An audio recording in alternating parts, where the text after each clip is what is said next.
A very good evening, ladies and gentlemen. May I please ask you all to take your seats?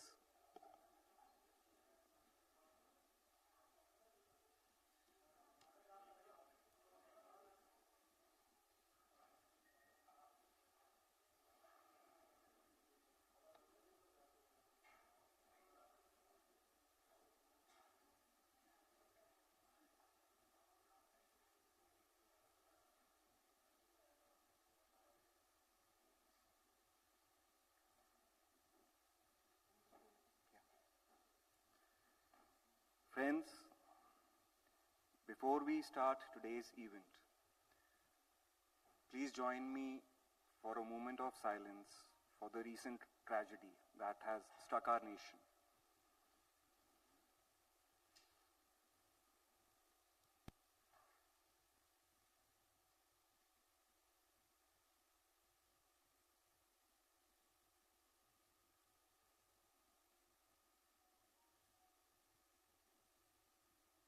Thank you.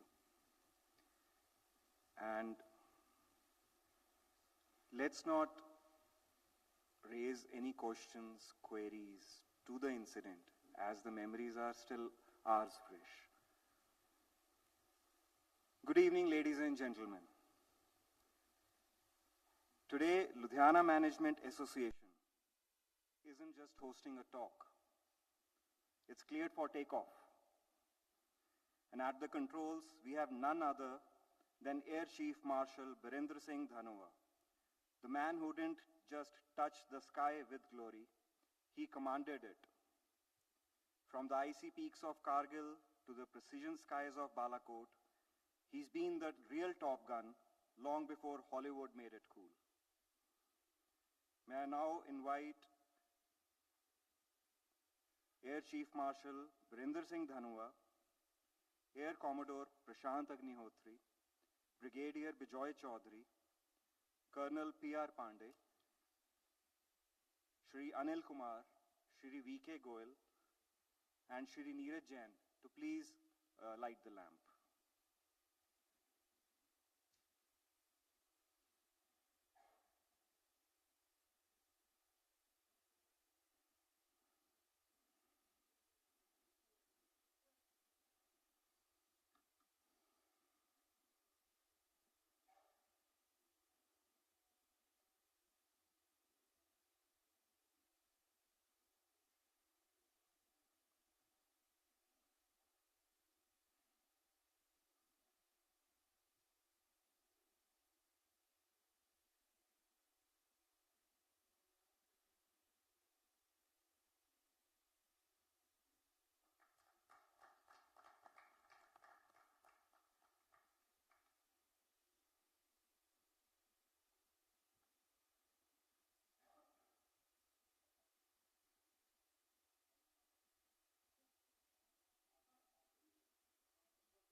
May I request Madam President Harpreet Rang to please escort the Chief Guest to the stage.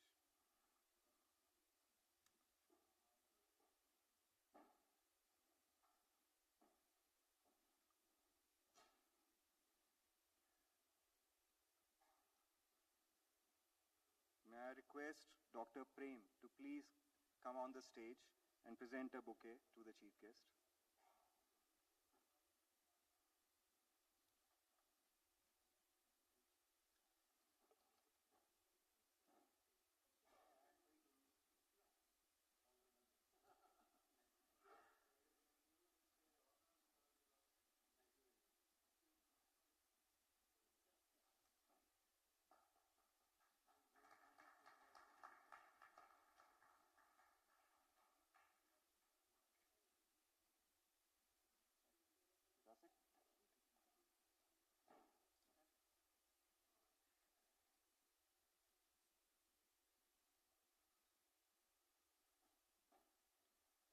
I please invite on stage Air Commodore Prashant Agnihotri to introduce the guest speaker.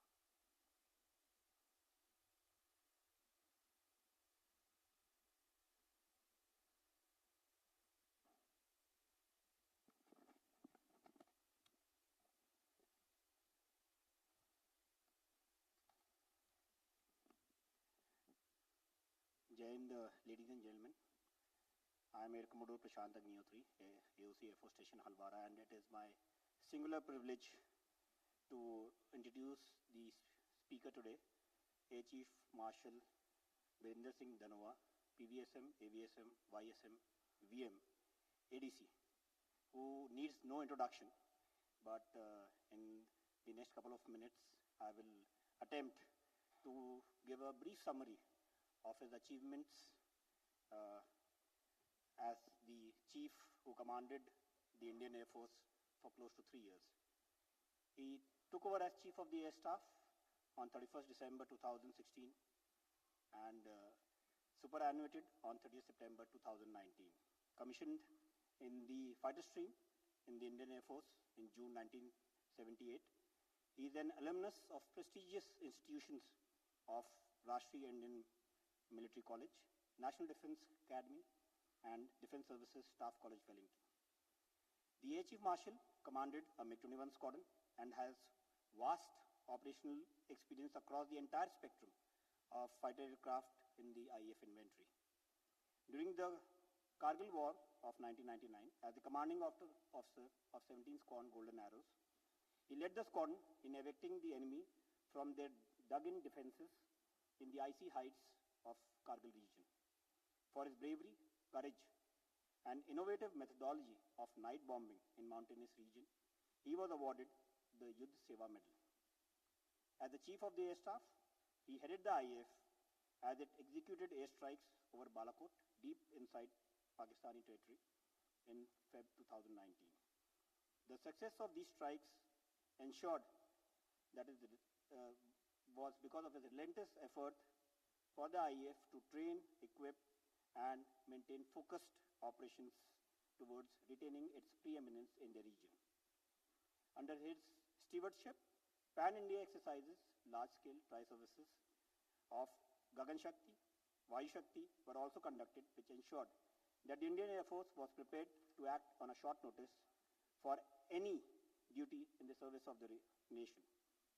His tenure at the helm of IAF has seen several inductions in form of Chinook and Apache helicopters, Rafale fighters, and S-400 missile systems, just to name a few.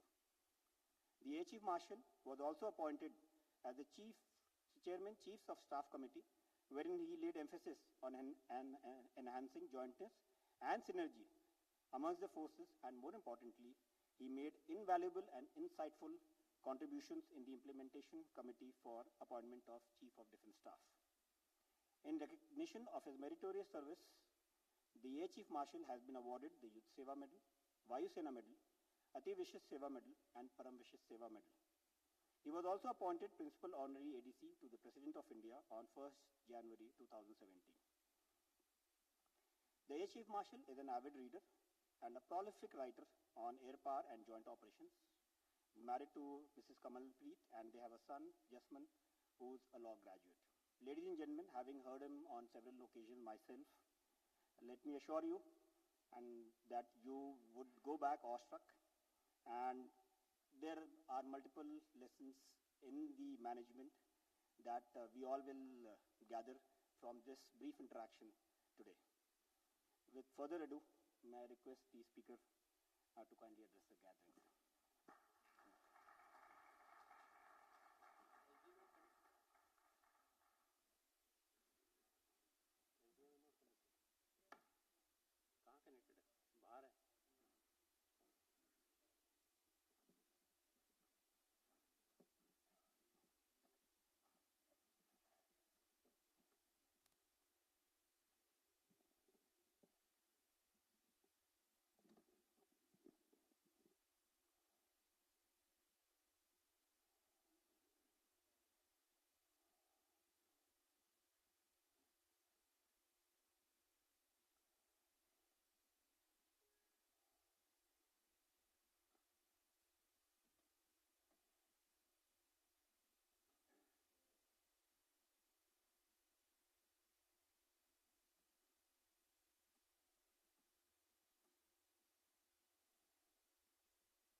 Good evening, ladies and gentlemen.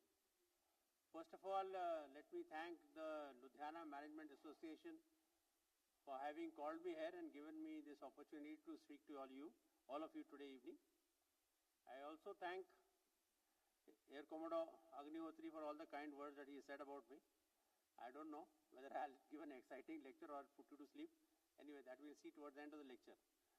But my talk today is on my journey in the Air Force and lessons in leadership that it taught me. It's actually in two parts. The first part is what makes you a leader.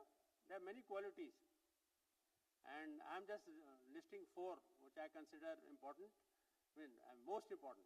There are many other qualities also. One is professionalism, second is risk-taking, third is you've got to have a vision, and most important, you've got to have humility. Then, what are the challenges that you face once you reach the top and you do become a leader? First of all, the biggest challenge, like you must be seeing now, is keeping your force operationally ready within the resource crunch, which is forever there. The slow pace of modernization, we've all seen it in the press right now. Political oversight, some people think that it is interfering. My experience has been otherwise. And most important, there are very few outright victories, like 1971. So most of the time, though you do what you have to do, but we also have to convince the internet users that you have won. So winning the narrative. So making of a leader, I always quote this wherever I go. I can't, the second part of the lecture has changed from what you must have seen on YouTube, but I can't change my life history. So first of all, you got to have stars in your eyes. Whichever job you choose, whatever is your job, you must passionately love that job. Only then will you do well. I quote from this lady, people of my generation and above will definitely know her, Barbara Streisand. She used to be an actress and a good singer. I was in the US in 2000 doing a course in Hawaii when she got Golden Globes for the best, lifetime achievement, which is a prepared speech. It's not in one have a hurry. So she said in her speech, I remember very clearly, she said that some people ask me whether we should join the movie business.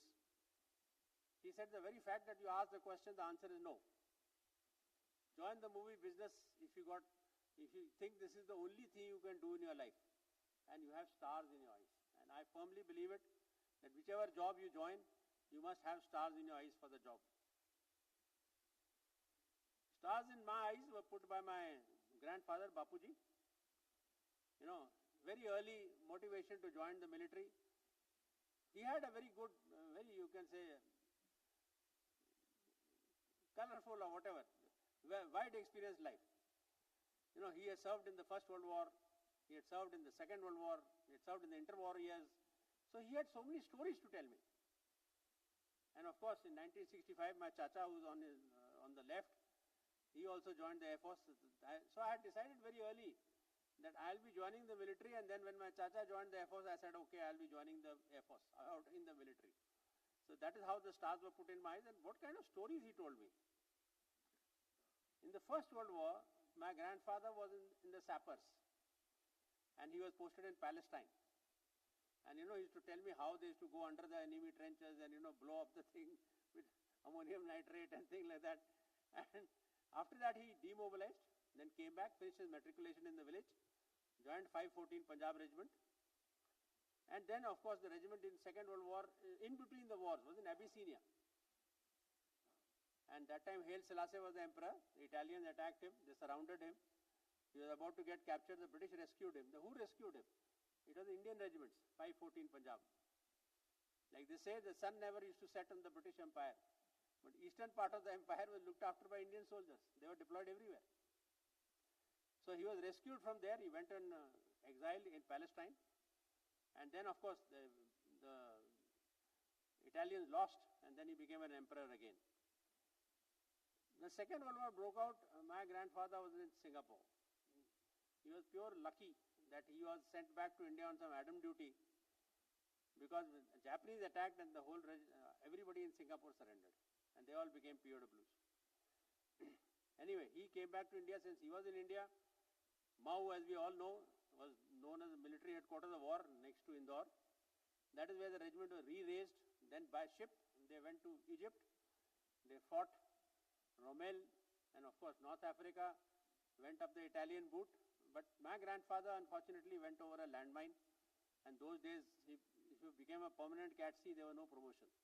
So he had to shift laterally to the Army Education Corps. He remained in Egypt, but he shifted to the Army Education Corps. 1950, he came back to our village in Kudua, and he retired. In 1965, he created that school that you see on the way. That time it was the only double-story school in this whole sector. He did a lot of work even after retirement. So every time there used to be a holiday, my father was in the IS Academy. He was a deputy director. I used to catch a bus and come to Gurua because I wanted to listen to my grandfather. Grandparents always have more time for you than your parents who are very busy. So I used to listen to him. 71 war, I remember I just came running this side as soon as RMC holiday started. Because he used to sit in the morning, listen to BBC, and with crayons he used to mark, aaj itna capture ho gaya, itna capture ho gaya. And then go to the Chabutra and give the gyan to all the villagers. How the war is progressing. he was the Fauji they used to listen to.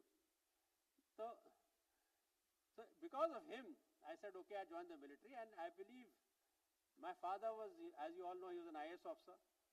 He retired as Health Secretary, Government of India. For a short period, he was Chief Secretary here also in Punjab. So he was then Deputy Commissioner of Ranchi. And General Bhagat, that time a Major General, was commanding the division there.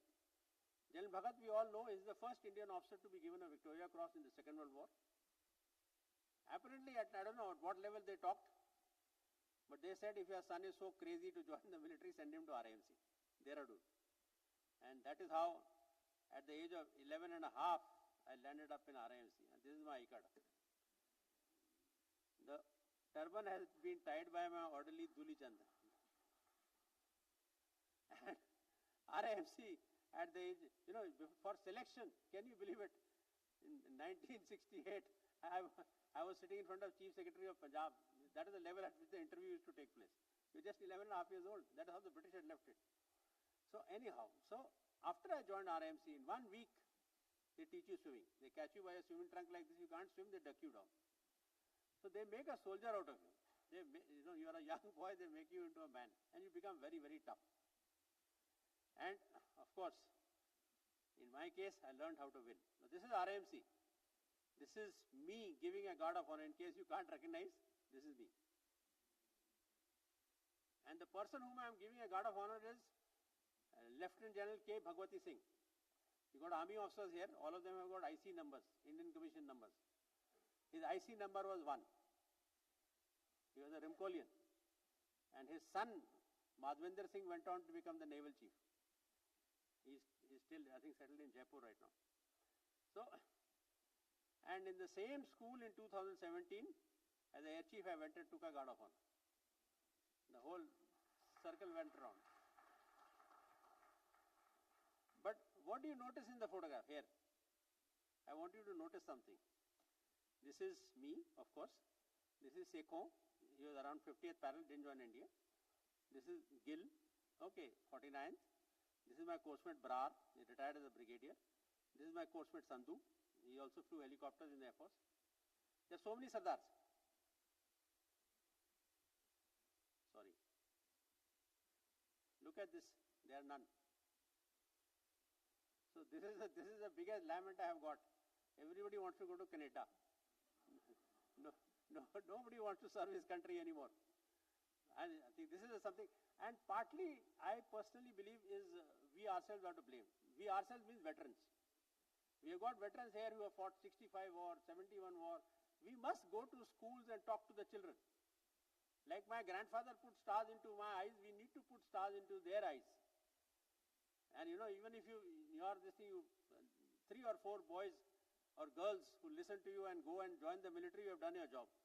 So we need to speak more, especially the veterans. RIMC in India, I learned how to win. And it's not that I won myself. No. I was always part of a winning team. Since I'm a big movie fan, so I quote another movie, Tobey Maguire's famous movie, Seabiscuit. Laura Hillenbrand's book. The other movie made out of her book was Angela Jolie's directed Unbroken. Anyhow, in this, it's about a horse. And the horse is a lame horse. He's supposed to be put down. He recovers, they treat him, and he goes on to become a national champion. Okay, so I'm talking about when he challenges, he's in the West Coast, and he challenges the East Coast champion. Toby Maguire is injured, so he's briefing the other jockey, who's going to ride the horse. And he tells him, towards the end of the race, let him look at the other horse in the eye. Because he says, winning, it's in your heart. And I very, very strongly believe it. Unless you have it in your heart to win, you will never win. And I was always part of a winning team. So starting from RIMC, our section was new, 65. Rest were all before independence. And so, everybody sent their lousiest people into our section. So who will give their best guys into a new section?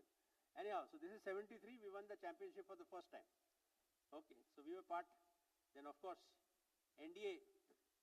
Out of my 6 terms in NDA, for the 4 terms, all these NDA officers will realize, for 4 terms, I was wearing my lanyard on the right. I was a champion squad, Echo. I don't have first, second and third term photographs, but this is, 4th term Koppel, lanyard is on the right. 5th term Sergeant, lanyard is on the right. Yeah, 51st course lost it, so lanyard went to the left. But 52nd course, we again won it, and notice when I passed out, the lanyard was on my right. And here is a coincidence. All 3 of us, the tallest 3. Okay. Dayal, Dhaiya and Dhanoa. I don't know how it happened. But that is the true story. Of course, we went to AFA. 62 GDOC was very good. And they had all the time, we had to do flying training, but still, we went on to become champions. So learning to win, I have served in 3 fighter squads, mainly. And every year there is a competition on weaponry known as Eclavia. Then of course there is an assessment which is done of the squadron based on how you have performed, what is the flight safety record, how well did you do in the air crew examining board, how well did you do in the Directorate of Air Staff inspection, which checks you out for your operational role. So based on that you get a best fighter squad. Okay, and of course how well you did in Eclavia. So in all the 3 squads, not every year, but once we have won the championship. And those days it was simple. If you won the Eclavia and got the best fighter squad, you also got a VM. So all 3 COs, including me, we got a VM. And of course, I'll come to this later. We went into the Kargil war, flying one of the oldest aircraft in Indian Air Force inventory, and came out of it as one of the most decorated squads. So you have to die for your men, and they will die for you. Army has got a tremendous advantage. You are in a particular regiment, you go for courses, you come back to the regiment, you go for staff appointments, you come back for the regiment. You have the same set of Jawans, who are growing up along with you. You know them backwards, you know where they belong to, you know them, so your bonhomie is very good. How do you get it in the Air Force, where every 2 to 3 years, the whole set of airmen changes? Because we are a technical service, you have to go to some new aircraft and things like that. So how do you get that? Sports and team games is what I followed. I was very lucky. I commanded a squadron, and 18 of us were pilots, all were ex-NDA. And we had a team for everything, hockey, football, handball, basketball, cricket, for officers as well as men. I remember my Commodore Commandant's first visit when he came, and then AVM S.K. Malik, he retired as the Vice Chief and Air Marshal. So, normally 1 or 2 weeks before the staff officer starts making the program, he says, what will you do now, what will you do next? So in the afternoon he says, he thought I'll take him to 10 Corps to play golf. He said, sir, afternoon game of golf? I said, no, afternoon game of hockey. I said, we'll play against our men. He is welcome to join if he so wants, or he can watch us. So I never played golf. So we played a game of hockey. You have to absorb criticism, especially when you are commanding a fighter squadron. You are commanding boys, and boys will be naughty. I'm not saying you condone what they do. You have to control them. But what I'm trying to tell you, a lot of flack will come your way. You're not supposed to pass everything down. You're supposed to be like a sponge. Then only they look up to you. And this bonhomie that we developed in the squadron. In the Kargil conflict, 50 days, 50 days, our squadron maintained 100% serviceability in Srinagar. And even in Bathinda, the remaining detachment went to 100%. You know, we used to come back from a sortie, रात को उसको बोलो यार थोड़ा लग रहा है compass हिल रहा है, वो रात को काम करता था. And in the morning the aircraft is serviceable. So that is what you get if you develop this team spirit. And the best example I always give to people is from a Japanese war ace, Saburo Sakai. You know, he was 200 aerial combats. He was the biggest Japanese war ace of the Second World War. He downed 64 enemy aircraft. He was interviewed by the Americans. Of course, this autobiography, his biography is written by Americans. When they asked him, what is your biggest achievement in the war? He says, my biggest achievement in war was, throughout the entire war, my number 2 never got shot down. He says, that is what was the biggest achievement. So that is how much you have to look for your men and subordinates. Air Force is a skill-based service. You have to be a good professional. I quote from Commander Randy Cunningham, US Navy. He was a Vietnam War, the first ace. He was a naval pilot. And he used to say that why let rank lead when ability can do better? People will follow you more. It's like if you are a surgeon. You know, if you are a good surgeon, the younger doctors will look at you. You know, they will follow you. But if you are a bad surgeon, just a hospital administrator, who will follow you? I'm just giving you an example. These are all skill-based services. Hence the flight safety poster, which used to be very popular when I was a young officer in the Air Force. I quote, most important thing in the Air Force is to fly well.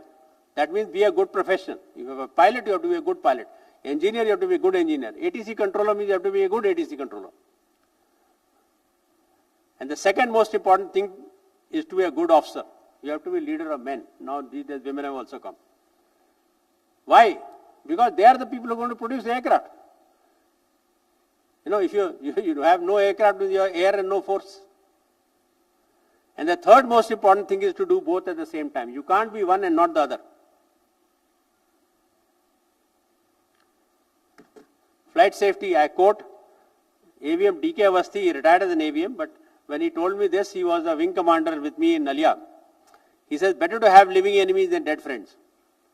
In your squadron, if you find a person is weak, it's better to restream him and send him back. And when you restream him and send him back, he's not going to talk to you for the rest of his life. That's okay. But he's living. If he's weak and you try and push him, you know, he'll die. I'll give you a true example. I was then an Air Vice Marshal. We had a very famous general in the army. He was a Major General and he was on the wheelchair. So he's quite a celebrity. His son was in the Air Force. And you know, he was in Air Force Academy, thoda bicharega flying theek nahi chal raha tha.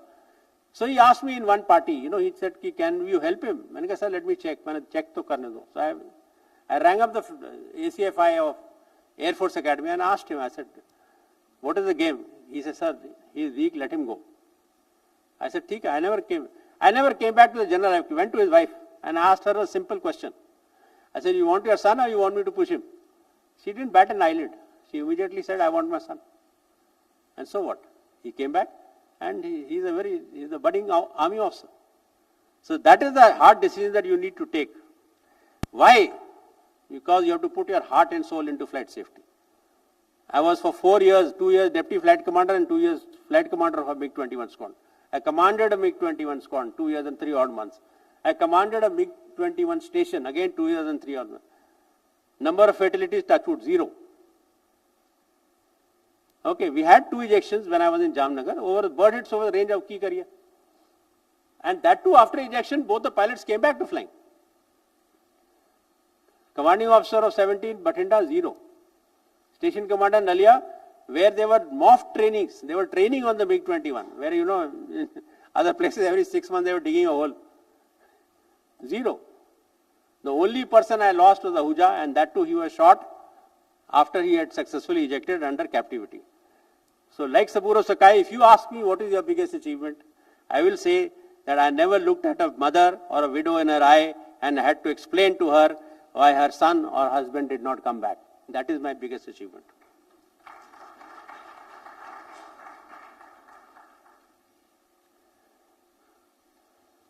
This is a quote from a US Flight Safety magazine. And it is very, very relevant. That's why I put the whole thing here. Whenever we talk about a pilot who dies in a flying accident, we should all keep one thing in mind. He called upon the sum of all his knowledge and made a judgment. He believed in it so strongly that he knowingly bet his life on it. That this judgment was faulty is not a tragedy. Is a tragedy, not a stupidity. Each one of us who ever flew with him or spoke to him had an opportunity to influence his judgment. So when he dies, a part of us dies along with him, unquote. Now why I am trying to tell you this? I have ejected. 1988, I ejected from a MiG-21. And when I was coming down the parachute, the swinging started because I couldn't release the survival pack. The new generation of MiG-21 automatically survival pack release ho jata. Ours was the older one, so it was not getting released. So at that time when I was dangling like this, the scene in elementary flying school, Bidar, 1977, 11 years earlier, they called a para captain who was undergoing flying training. He stood in front of us in the briefing room and he said, "Sir, pull the left patta, pull the right patta." I tried pulling all pattas, I still fell like a bag of potatoes or something and broke my leg. Anyhow, but what I am trying to tell you, that particular scene was flashback. In a near-death situation, your brain works so fast. It works so fast. It splits a second into 100 parts. And whatever anyone has told you for that particular situation will come in front of you. That is why he says, so when he dies, a part of us dies along with him. I always believe it's not important which aircraft you fly, but how well you fly your aircraft. I have flown the MiG-21 to the Rafale, commanded a MiG-21 everywhere. It didn't affect much. But you need to fly your aircraft well. As a leader, you have to be a risk taker. And a better professional will always be a bigger risk taker. Because he has got his professional standing to fall back upon. You never have to be a yes man. Dissent can be put across very politely. And a good professional will never hesitate. One of my seniors whom I used to admire used to say, कि पहले एक कागज ले, उसमें word में document लिख, sir, I think you are an idiot. Then go to the word idiot and put shift F7. Find good words. So in the end, you tell the guy he feels happy reading it. Okay, basically what I am trying to tell you is, you can always say that, sir, this is a fantastic plan, I am with you. But could you have a look at this? Maybe this is better. And please change at your level. People get het up. गुस्से हो जाते हैं, ये नहीं हो रहा हूँ. अरे, wait for your time and don't forget. When we were youngsters, I remember we used to go for work in uniform, then change into overall, do the flying, and then वो late हो गए, ये हो गए, lunch के लिए भी जाना है, we are bachelor, so don't change back into uniform. Sometimes we used to go in overall, and then when we used to come to the AOCs coming to the mess, we used to run out of the dining hall. I mean, what kind of things we used to do? So the day I became the chief, I called AO idhar. मैंने कहा overall को एक uniform का number they they. And from then onwards, overall is a uniform. Khatam. So please change. Don't forget what happened to you and change at your level. Risk taking. Now I am in two companies, touchwood, good companies, Hero and Indigo. We have risk management committee in the corporate world. Basically to check, are we future ready? We check, okay, this happens, regulatory, the biggest risk I think in India is regulatory risk.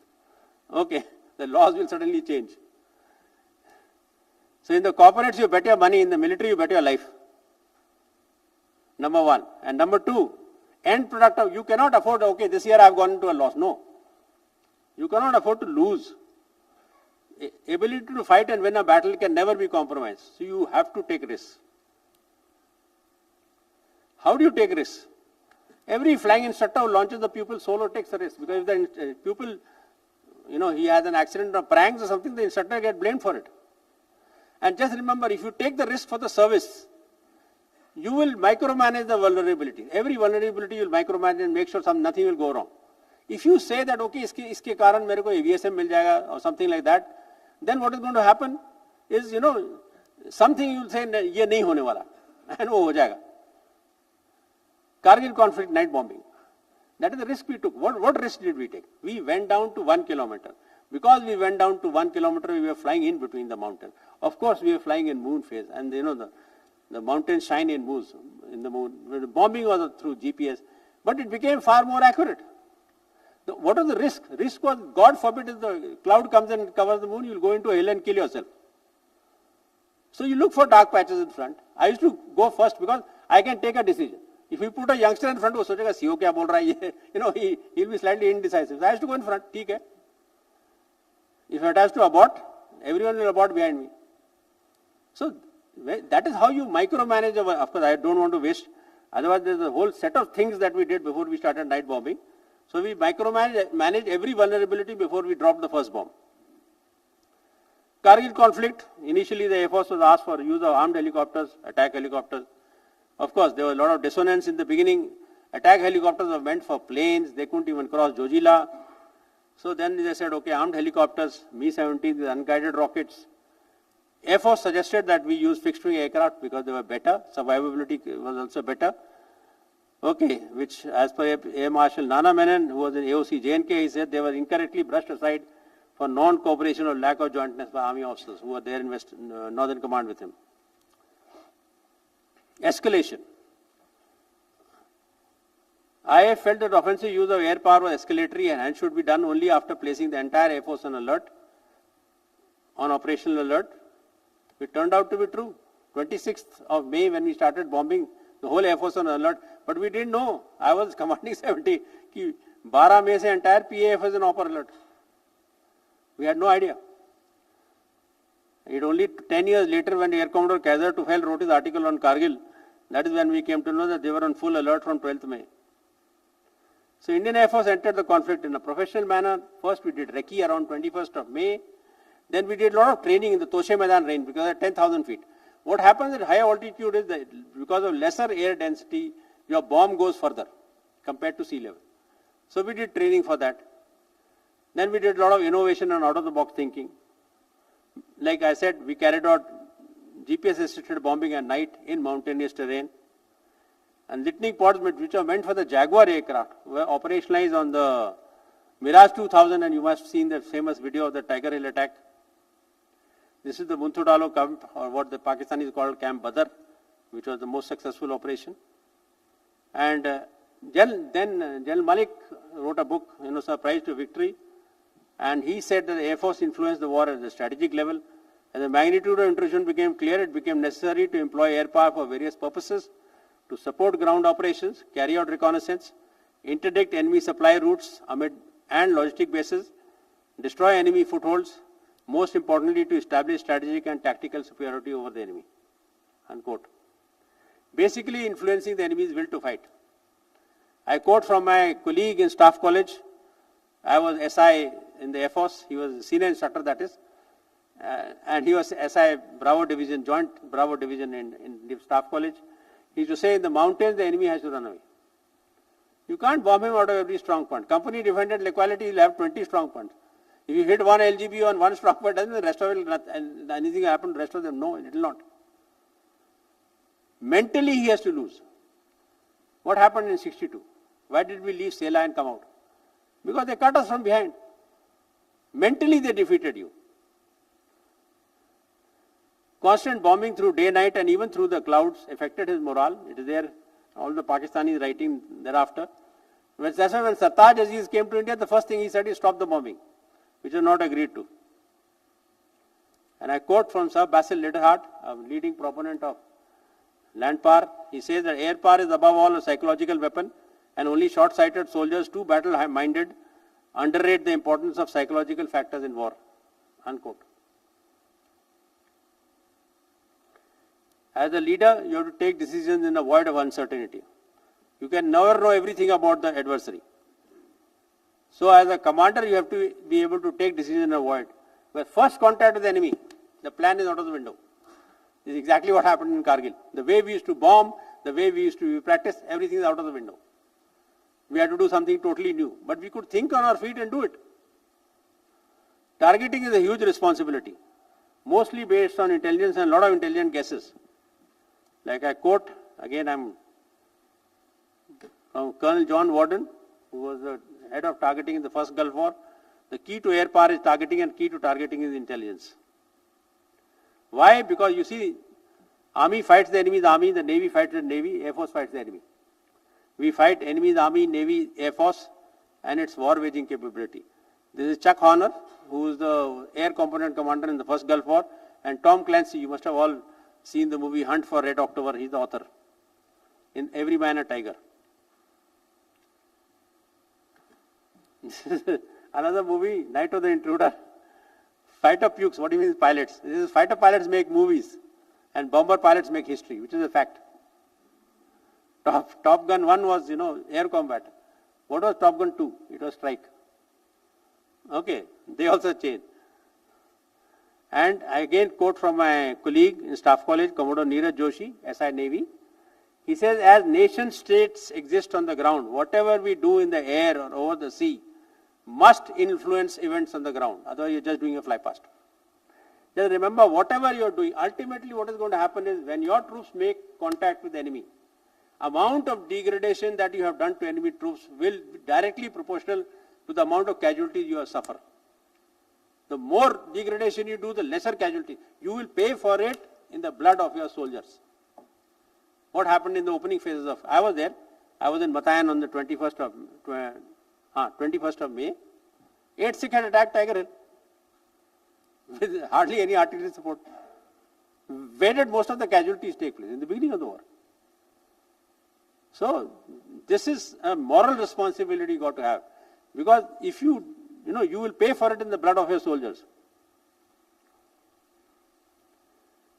We need to promote risk takers. Army once again has got a tremendous advantage in this.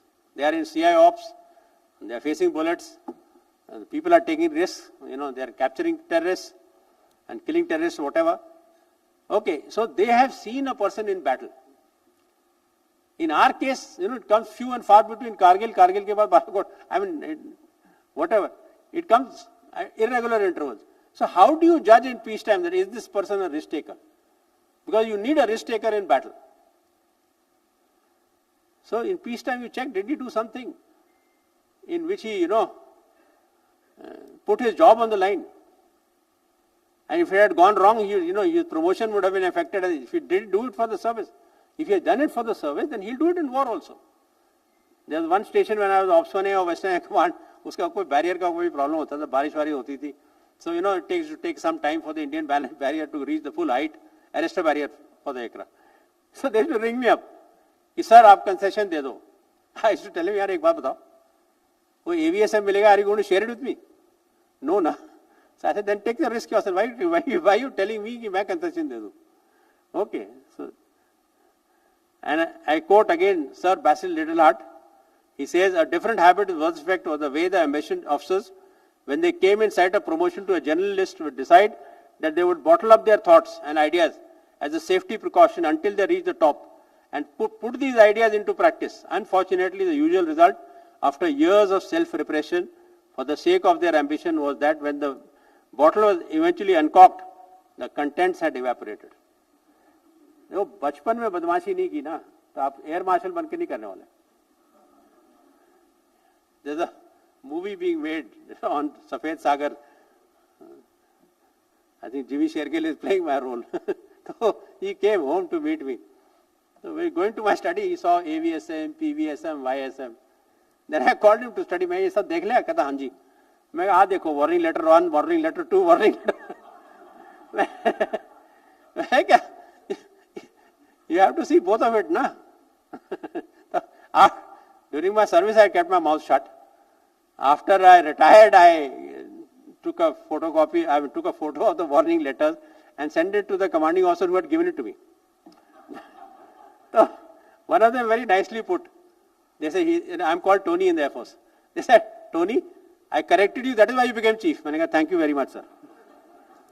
Okay. So, you got to have a vision. You can't have a leader only, he's only a fighter pilot. No. You got to know how the other services fight. What are the resources, what is the pressure on your country, what is the geopolitical situation.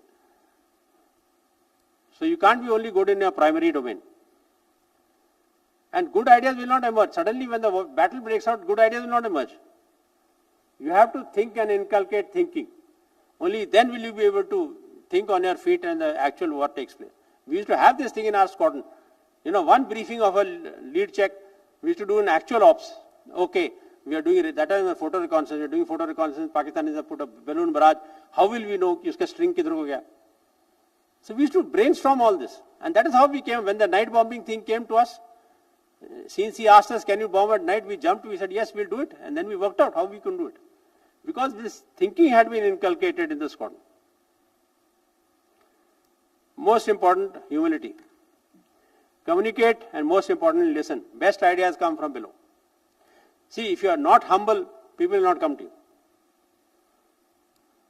Top Gun School, you have seen Top Gun 1, Top Gun 2. How did the Top Gun School start? It started with the Alt report. He was Lieutenant Alt of the US Navy.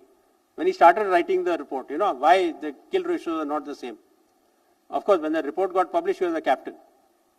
And that is how the US Navy started the Top Gun School. GPS bombing. 2-1 squadron used to be here in Alwara. So when this whole thing happened and we had, तो वो धीरे से बोलते हैं कि sir कभी-कभी हम S के रेंज में सिद्धमा खास range we got next to Jagraon तो कहते हैं सर कभी-कभी हम रेंज पे जाके ना थोड़ा चीटिंग करते हैं हमने कहा क्या चीटिंग करते हो they said sir we use the GPS map this is how we calculate forward through तो सिंधी कहता बड़े पैमाने में चीटिंग करो let us do it in this and that is how the GPS rated bombing started. Initially yes there were some misses, thereafter we became more accurate. Whenever a subordinate is in a crisis situation, you must stand up straight. Either tell him you can do it, or if you can't, tell him you can't do it. Don't waffle. And at that time, if you help him out, he is sold to you for the rest of your life. Once you become a leader, the biggest challenge is resource crunch. There will always be a resource crunch. When I did the 46 staff course, I was taught this. It's very apt. If resources are equal to requirement, then JCOs can run the army. The fact is you have officers because resources are not equal to requirements. So prioritize what is needed most for war fighting. Basically, that is what you are there for. And remember one thing, your potential has to be based on an adversary's capability. Intentions will change overnight. This is where Pakistanis make a mistake every time. 65 war they went into Akhrur thinking that we will not cross the IB sector and we went to Lahore and almost captured it. Kargil war when they started they thought no there will not be a full-fledged response by the Indian armed forces. We got the Air Force, we got the Bofors and they were surprised. How do you know what he will not do? He will do it. So your response has to be based on his capability and not his intentions. Op readiness. When you take over as Air Chief, you have to decide whether you can deliver. If you can't, please tell the government in writing. Don't procrastinate.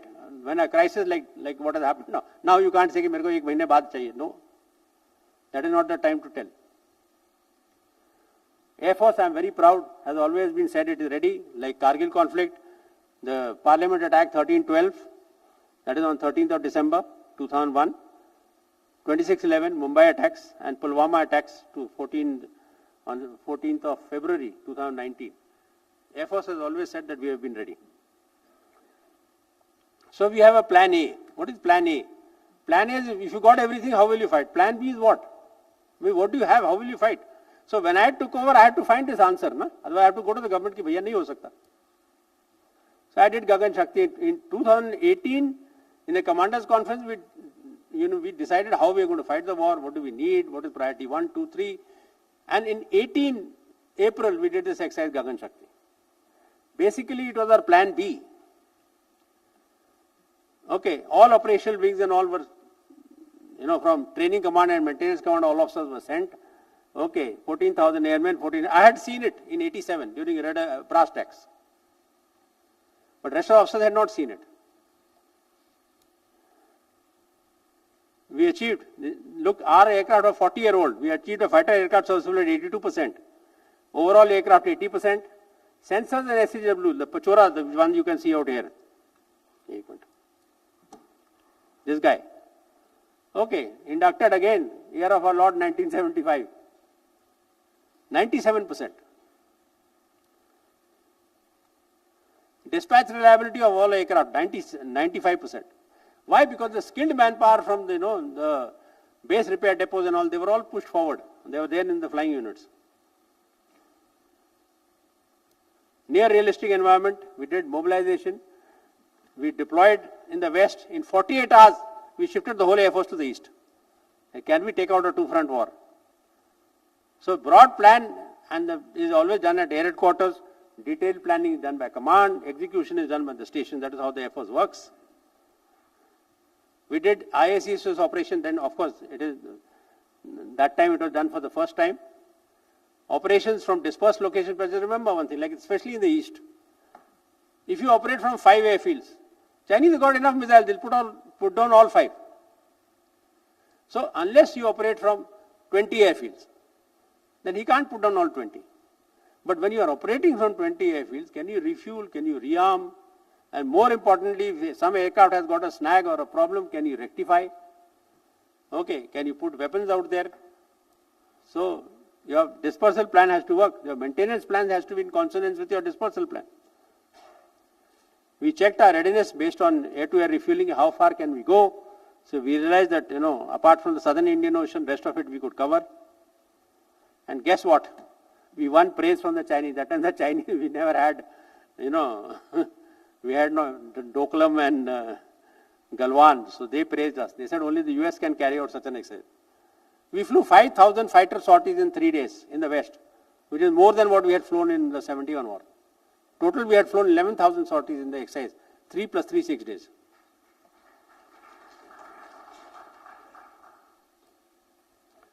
But slow pace of modernization. You see, superiority air power will come at a cost. The good old guns versus butter debate. How much money do you want to put in? You can fight with low-tech weapons. But then are you willing to take that kind of casualties? Soviet Union was technologically inferior to the Germans. But they defeated Germany. But at what cost? Vietnam, again, technologically far inferior to the Americans. But they defeated the Americans. But at what cost? High-tech weapons. I'm just giving the other side example. The US in the Gulf War, 293 casualties. Bekaa Valley is the best example where 4th generation fighters, Israelis are fighting against 3rd generation fighters of the Syrians. By 11 June, they had total air superiority. And then the ground forces could go into Lebanon. So if you have to fight a conventional war with adverse technological asymmetry, then your human casualties will be high. You should be prepared to take losses, and the decision makers should put their kith and kin in the line of fire before taking such decisions. Like my coursemate Speedy Sukumaran used to say, these armchair soldiers will fight to the last drop of your blood. So this is Stalin's son. He was a POW in the Second World War. Leaders have put. I am not saying leaders have not put. His son, Yakov Dugashvili, he was a POW and then he died. President of Egypt, his brother was a fighter pilot and he also got killed in the Yom Kippur War. So what are the key capabilities that you need to invest in? Long range, beyond visual range capability. You got to have stealth so that you can, look first, shoot first. Super cruise. Super cruise means you are in dry power and you are going at supersonic speeds. Why? Because you see, then he is forced to come from the front. He can't come from the side. He can't come from behind because the speed ratio is not in his favor. And in the forward sector, all fighters are stealthy. So he is forced to come from the front. You can look first and shoot first. And then, of course, long range missiles with good terminal engagement capability. Day-night precision strike. That is the business end of the Air Force. Otherwise, you're just doing a fly past. You need standoff weapons. So to first take out the missiles that will prevent you from doing all this.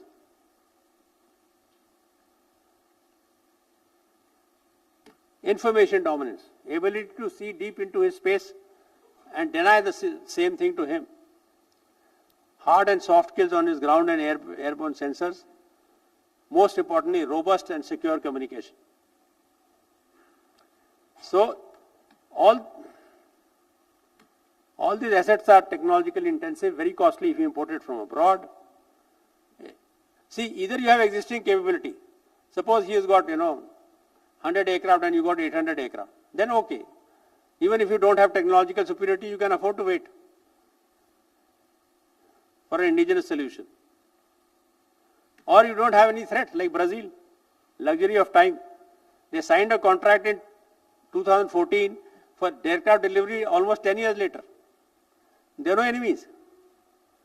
But if the asymmetry does not exist and you do not have the luxury of time, the only way to do it is start indigenous. I'm not saying don't do it. Of course, start indigenous. Start from below. Like we have done for the radars. We have done Indra, then we have got Rohini, and slowly the Aslasia. So you start from below, and till the time you reach the top end, you will have to import top end technology from outside. Most important is innovation in our own country. We got children who score 499 out of 500 in 10+2. But we can't make our jet engine. You can guess what direction our education system is taking. Political oversight, I know there's a lot of talk about it, but post 1962 armed forces have been left on their own. I am a firm believer, try and win the decision and not try and win an argument. Civilian supremacy over the military is unquestionable. But please put your dissent across in writing and let them overrule you. They never do it. Touch wood, they have never overruled me.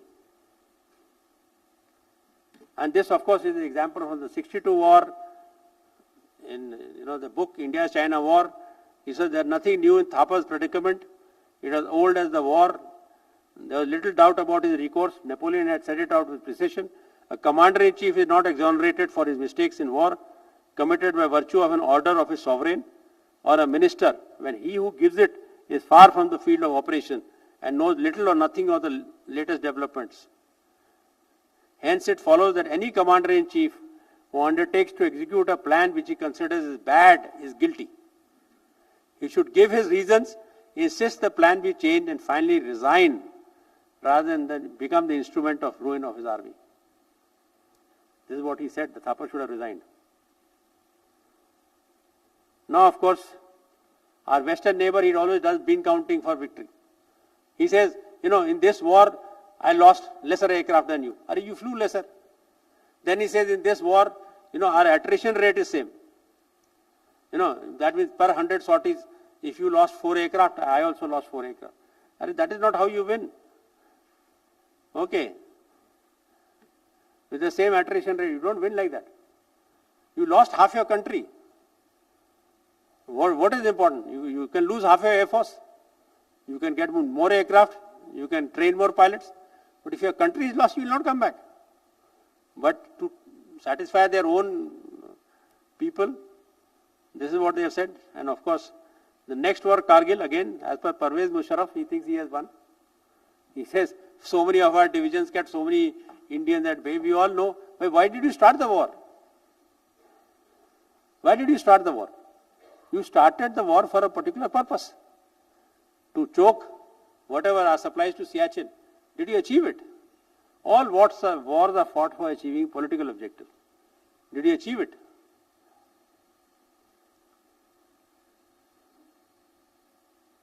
Again, winning the narrative, this is Falklands War. The famous Blackbird raids were Avro Vulcan bombers. Yes, very creditable. From very far, how they managed to reach Port Stanley and carry out an attack.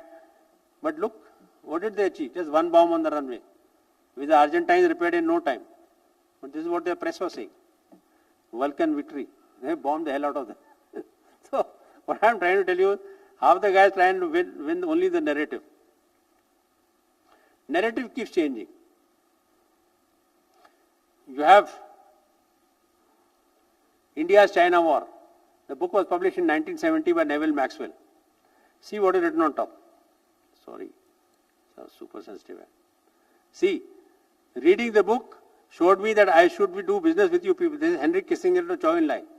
And Chou En-lai is telling the author, your book has done a service to the truth and Chinese benefited from that. This is 1970. That as per this book, India's actions of forward posture and things like that started the war. So India is to blame. That's why it is known as India's China War. But now they need us against the Chinese. So the book has changed. Now it is China's India war. Now they are saying no. The China had planned it in 1959 or something. They had planned to put Nehru in his place, and that is how the whole war started. So the narrative will keep changing with time. So, but just remember, whatever you do, you have to aim what did you start your political objective with? And then make sure that, did you achieve that? You know, people keep asking me, was Balakot successful? I said, proof of the pudding is in eating it. For 5 years, आपको अभी 6 साल बाद attack हुआ. Parliament के election हो गए, कुछ नहीं हुआ. Article 370 was withdrawn, कुछ नहीं हुआ. They didn't kill any tourists. Okay. So, it is, did we achieve our objective? Of course we achieved our objective. Yes, in the narrative battle, did we put out everything? That is a separate issue. We can discuss that later. With this, ladies and gentlemen, I finished. Thank you and Jai Hind.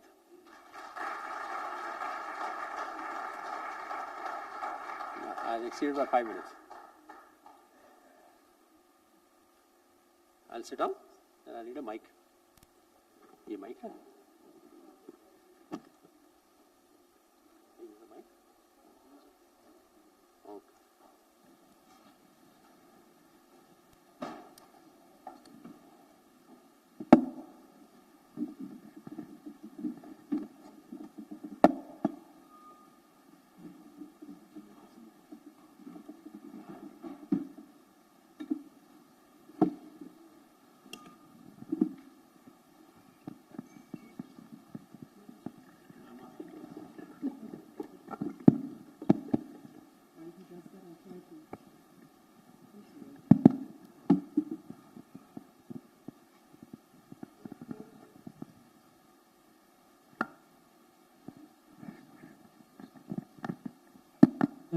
Yeah.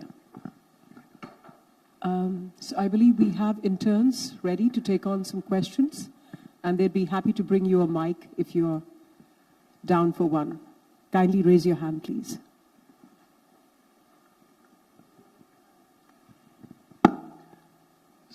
Sir, my name is Neil Behel. I've been fascinated by the fighter aircrafts and Air Force from the childhood.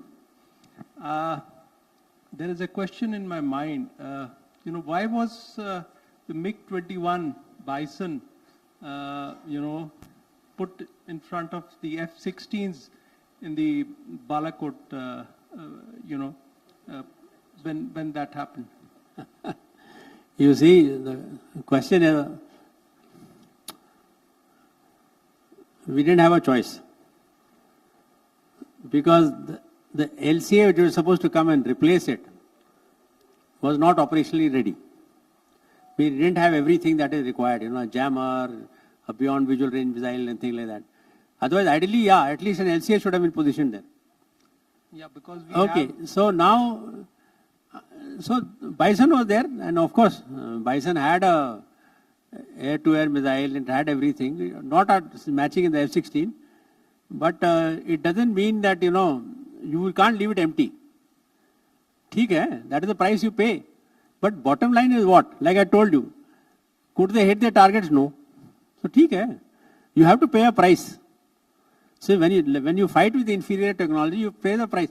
But in the end, you have to ask yourself, did you defend your country? Answer to that is yes. Whether I would have liked some other aircraft to be there, ideally Rafale, okay, instead of a Bison, yes, I would have liked. But was it there? No. Why was it not there? Then there's a whole heap of questions. Why the LCA did not come and how long did it take? And why we didn't sign the Rafale deal for so many years. So, why the HAL went behind on the upgrade of the Mirage 2000. So, there are so many things. But in the end, just remember one thing. In India, the armed forces are worshipped. You know why they are worshipped?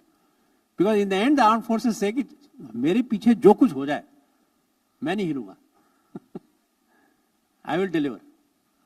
And sometimes you have to pay for cost for it. So be it. Thank you, sir. Colonel Gill, so you have brought the issue of political not giving in writing. I think the present chief, Air Chief Marshal AP Singh, is doing a pretty good job of it and telling the government that indigenous can work from the lower levels, as you mentioned, but you need a functional, contemporary effort with the capabilities which you require for two front war with the Chinese and Pakis, and you have Bangladesh now, which is supposed to be quiet. Can be used. So, what do you suggest at the moment when government is thinking of $2047 trillion economy and all? What should be their priorities?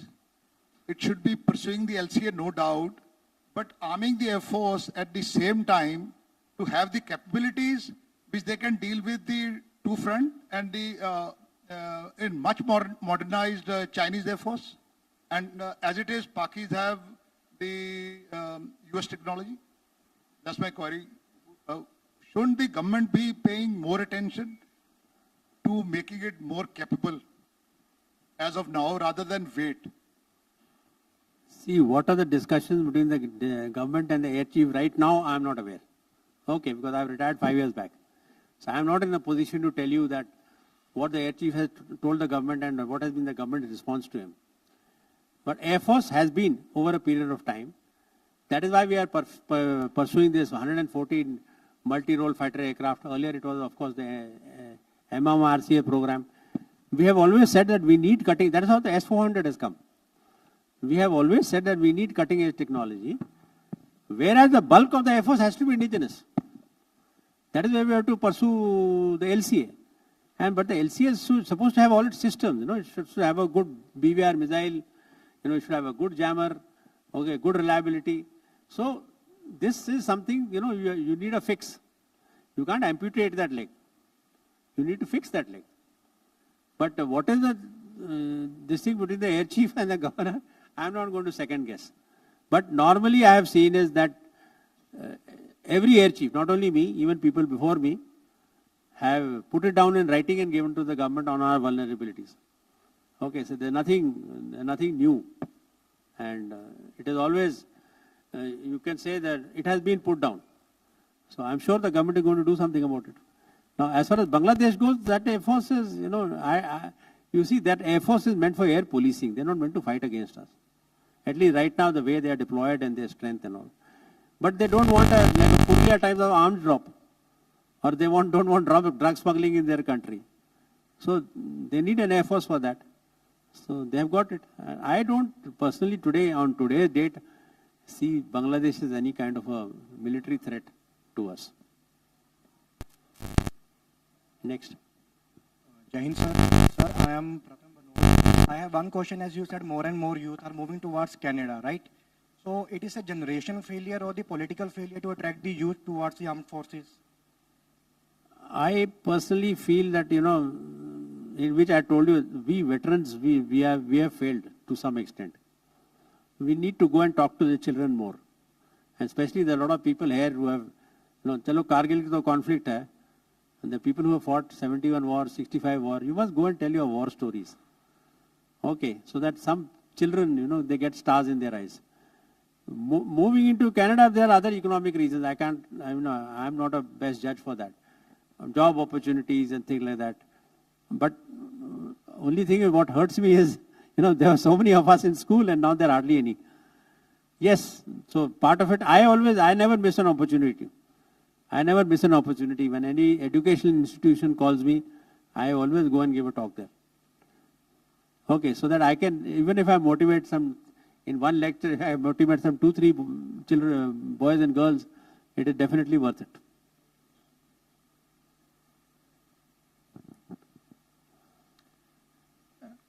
It was wonderful listening to your experiences, sir. I want to ask you a question. I think you're the best person to answer this. If that were the surgical strikes for real? Were they real? It was still debatable in the newspapers. And if they were real, you think after the Pahalgam terror attack, there is a need for another surgical strike? Thank you. No, the question is, okay, let us take your question to the other extreme. Chalo, they are not real. Then tell me one thing, Indian elections there were no terrorist attacks. Article 370 was removed. You see the Pakistani commentary, they said उसके साथ India ने कश्मीर को annex कर लिया. No, zero. For 43 days they didn't allow anyone. भाई कोई nuclear installation थोड़े है. It is a madrasa. For 43 days they didn't allow anyone to come near that. Okay, so both Uri and this Balakot, the strikes. See, the question is, did it achieve its results? That is the bottom line. I feel it achieved its results. Now, after so many years, and will it help? Kinetic strikes, of course they help. Just remember one thing. It's like, suppose you have a dog at home. How do you train your dog? Suppose he does mischief, bites your sofa, and then you take it to the sofa and you thrash him. Okay, so he'll not bite. After some time, he'll bite again. Then again you thrash him. After 3 thrashing, he stops. So you have to have the capability to thrash him at every time. Just remember one thing about Pakistan. Pakistan, like they say, all other countries, the state has a military. Here the military has a state. Now I'll tell you what. Look at the Pakistani generals. General Rahil Sharif retired, he got 90 acres of land. There are very few books, if there are any. Why don't Air Force veterans write about their experiences? See, problem with the Air Force is we are fighter pilots. When you are in the crew room, तुम्हारे आगे table नहीं होता. We are very reluctant to write. But A.V.M. Arjun Subramaniam has written extensively. Okay, then Air Marshal Chopra has written extensively. Then Air Marshal Khosla is writing extensively. Now that has changed. A lot of people are writing. Earlier, yes, Harjinder Singh wrote a very nice book on in Air Force, who started the maintenance branch. Air Chief Marshal P.C. Lal wrote My Years with the IAF, which is a very nice book. Air Marshal Bharat Kumar has written a lot of books. He's written about every war, in fact, he has covered. He has covered Longewala, he has covered 62 about unsung, the Air Force role. So there are a lot of books, not as much as the army. We are 1 lakh something, how much? 50, 60,000. 13 lakh ki army hai. How can you compare us with them? Okay, so they have produced more books than us. But what I'm trying to tell you, the thing has changed. Yes, we also feel the need that more of us need to write, so that, people like you get motivated to join the Air Force. And sir, continuing on that part, if there are so many books, then where is the problem? Like, are the veterans not able to make it reach the masses, or? No, the books have to be bought, na? You have to buy the books. They are available on Amazon. Like me don't even know that they exist. Yeah, okay. So, we need to publicize more. Issue? I think they need to be put on the Air Force website. I'll just discuss that. I'll just find out about that. Yes, sir. Thank you, sir. Thank you. So, Mike, then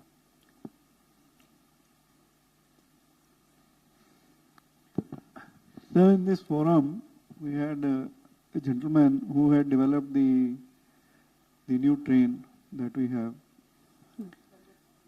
Vande Bharat. Vande Bharat. We flew to the moon at a price less than the cost of a movie that was made in Hollywood. That is what is said. And we have a very good capacity of space. So why we have not been able to produce low-cost aircrafts capable of competing with the best in the world, number one. Number two, the next frontier is opening, that is the space war. So in your time or in your knowledge, are we having any plans for the next frontier and developing capabilities to fight that war? Thank you. No, we have a, as far as the space is concerned, of both intelligence gathering and intelligence denial and things like that, there are some very good plans in position. When I joined the Air Force, and by the time I retired, forget about joining the Air Force, after Kargil, to the time I retired, there's been a world of a difference in what we can do in space. But of course, the capability is still classified, so I can't be discussing it here. But the whole world has changed. And as far as inventiveness goes, see, you have to hire the best in the world. And you have to pay them money. Okay, आप DRDO के scientist को कहते हैं secretary से government of India से ज़्यादा तुमको तनख्वाह नहीं दे सकते. Who will come to you? I am now with 2 private companies. I know how much we pay our engineers. So you're going to pay them the same.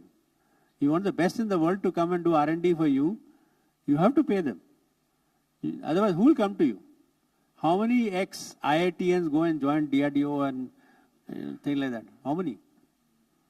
Okay, that is a question that you need to ask. Why do they go to the US? If you can, same country, you can pay him like the US, he'll come here. It's not that we don't have, of course our people have got brains. Our scientists good, of course they are very good. They do very well. But the question is you have to incentivize. And second problem I feel, this is again my personal feeling, in India is we don't protect intellectual property rights. Because we don't protect IPR, if I am a good person, I have come out with something, I am a good startup, wo dusra copy kar lega. Okay. You have to allow a chap with a good idea to get rich. I am sounding like a capitalist, but that is the truth. You have to allow the person with a good idea to get rich. Okay, all these people, Bill Gates, everything, they're what? Software. They had a good idea and they got rich. You have to permit that system in your country, for which you have to protect intellectual property rights, so that he is able to make money, not that everyone copies it. So I feel this is and of course our way of teaching, learning by the rote. We don't teach basics, fundamentals. And that is the reason why, why we have not been able to make a jet engine. Thank you. Next.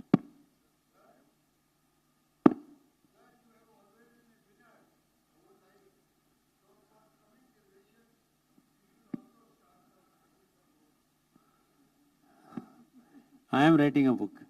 I am only behind it. Sir, I'd like to ask a question in continuation, Dr. Prem. We have recently seen the Ukraine war, and the majority of, or the balance hung not on fighter planes, but on drones. Do you think the future of fighter pilots or fighter aircraft will be taken over by drones in the coming days or years? No, answer to that is no. I'll tell you what. First of all, I've given a long talk in the Army Air Defense College on this. Ukraine war is a very good example for you to learn how not to fight a war. The Russians, with their own anti-surface, anti-radiation missiles, could not take out the Ukraine air defense in the opening phases of the war. I mean, this is very funny. The reason they could not send their aircraft there is that they are using drones. They have not been able, their stealth fighter has not been able to penetrate Ukrainian airspace. So, the question is drone, there is a counter drone.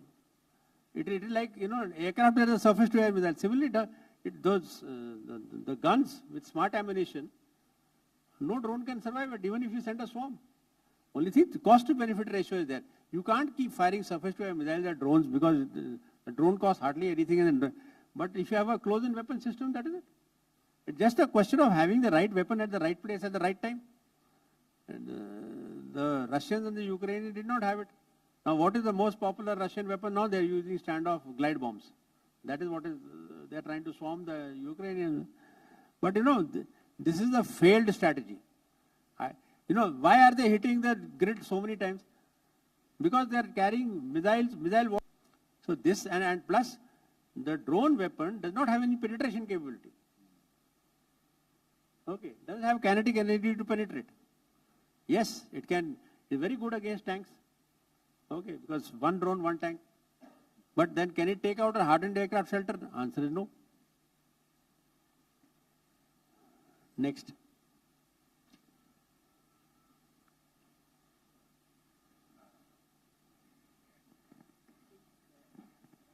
Ladies and gentlemen, I think it's time to rise as one and give a thunderous standing ovation to the man who has stood tall for our nation.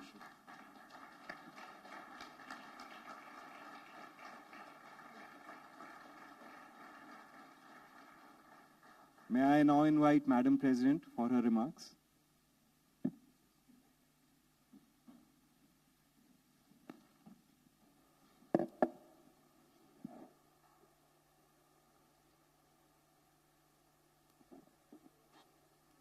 Good evening. This day is very special for me And I've hardly ever spoken much about myself in the past year and a half that I've been here. But I'm like 3 generations forged, both maternal and paternal. So, like your grandfather, I had both my Pardada and Parnana, who died in World War I. And one of them is, the name is on the India Gate. He was given a medal at that point of time. Then had both grandfathers, major in the British Army. Then my father was a pilot in the Air Force. I got my pilot's license, in fact, myself, taking after my father. And Harita Deol, my first cousin, was the first Air Force woman pilot of India. And at some point of time, we lost her in an air crash, soon before she got married. And I think that's a point about a time when we said, enough is enough. Bahut fauj ho gayi. So it is such an honor for me to have you here. Out of all the events we've done in the past year and a half, this one is definitely my favorite and very close to my heart. So having said that, one of the things that I remembered sitting over there when Sir was talking about his life, categorically, my father used to fly AN-32s at Agra. And I remember, because I was grown up by then enough, in the middle of the night, anytime, 12, 2:30, kitne bhi baje hon, if there was an air crash or an accident, everybody had to be airborne immediately. I think it is one of the best learnings I've taken and adopted into my life personally. Something on dar ke aage jeet hai, or something on understanding that when you fall, you immediately get up and run right then and there before the fear seeps in. So there were so many other stories that Air Chief Marshal has taken up today, which I think we all need to adopt in our personal lives. And there's so much to learn. So as he says, he leads from the front, and there's a lot that he's taken up. We will ask him if we can take up the PowerPoint and share with everyone today, if that's comfortable.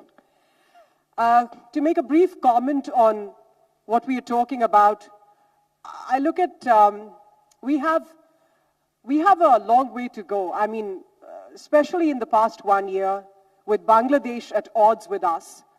Dr. Yunus is moving towards ISIS. I think he's Islamifying politics now as we speak.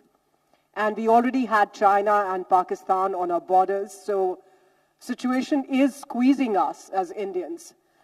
I'm sure there are a lot of armed people from the army defense people sitting in the room, in the hall, and Sir is with us.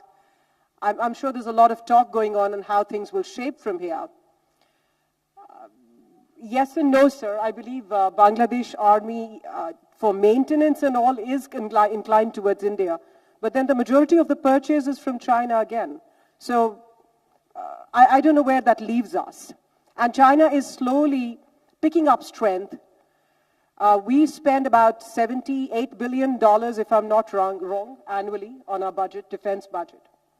And China is about 250 and US is about 800 plus. So saying that we are one of the top 5 countries in the world, as he pointed out several times, that budget is a problem. He's compared us with Indigo, he's compared us with having better facilities if we could afford them. So perhaps at this point of time and juncture, our government needs to see what the priorities are. Where should we strategize our funding, our budget per se? He's also touched on technology.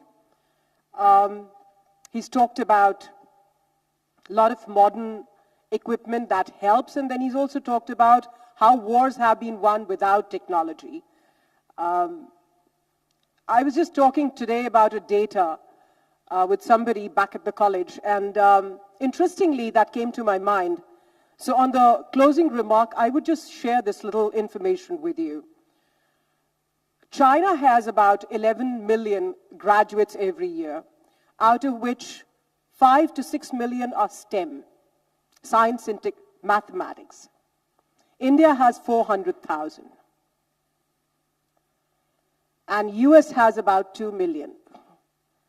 Just like we look at the economic graphs today and say, how will a 30 trillion economy, I'm talking about US, growing at 2 to 2.5%, and how will the graph look like, and where does it intermingle with a 19 trillion economy growing at about 5%, and where does it cross it? So you look at China today, I open my Instagram and it's filled with not just drones and innovations and technology, everything from jaywalking on the road to robots in the restaurants. China's flooded with technology. Now all those STEM graduates, which are double or triple the size of all the developed other 3 players in the fray to put together, that's a lot. And soon they are overtaking us. I mean, I'm sure everybody from defense here and others also know that for the past 1 year, China now has capabilities to transcend the Himalayas. So there's a lot to look at. There's a lot to take stock for us as Indians. And as Sir has said, I think each one of us needs to think. First, we need to be safe. So are we, a lot of academicians also I see in the room, are we encouraging our students, our children, to take on this field, this career as an option? It's very important. Thank you so much for joining us. Good evening.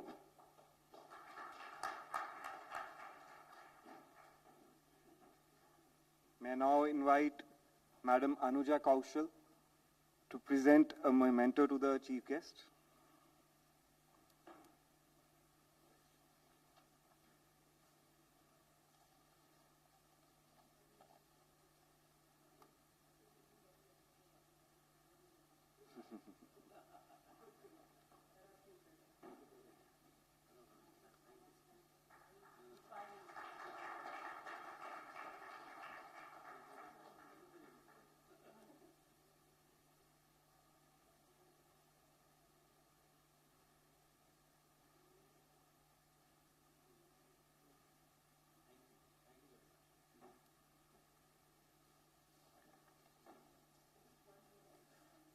May we please have Mr. Anil Kumar for his vote of thanks.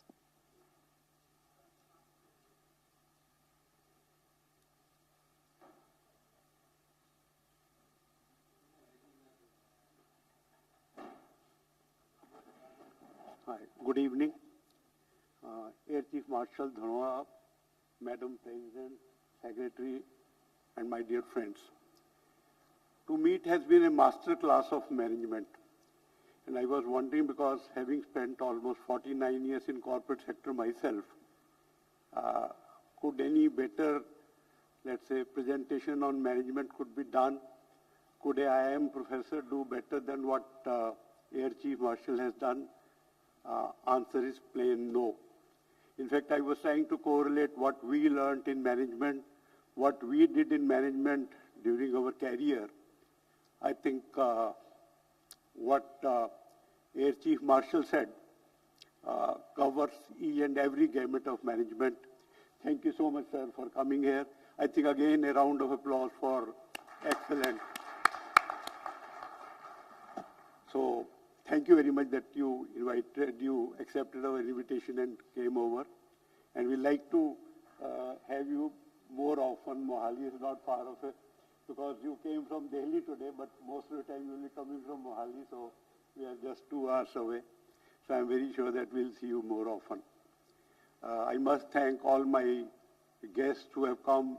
See, our guests from various defense battalions here, and all members who could make it to this session and could make it lively by their questions and answers.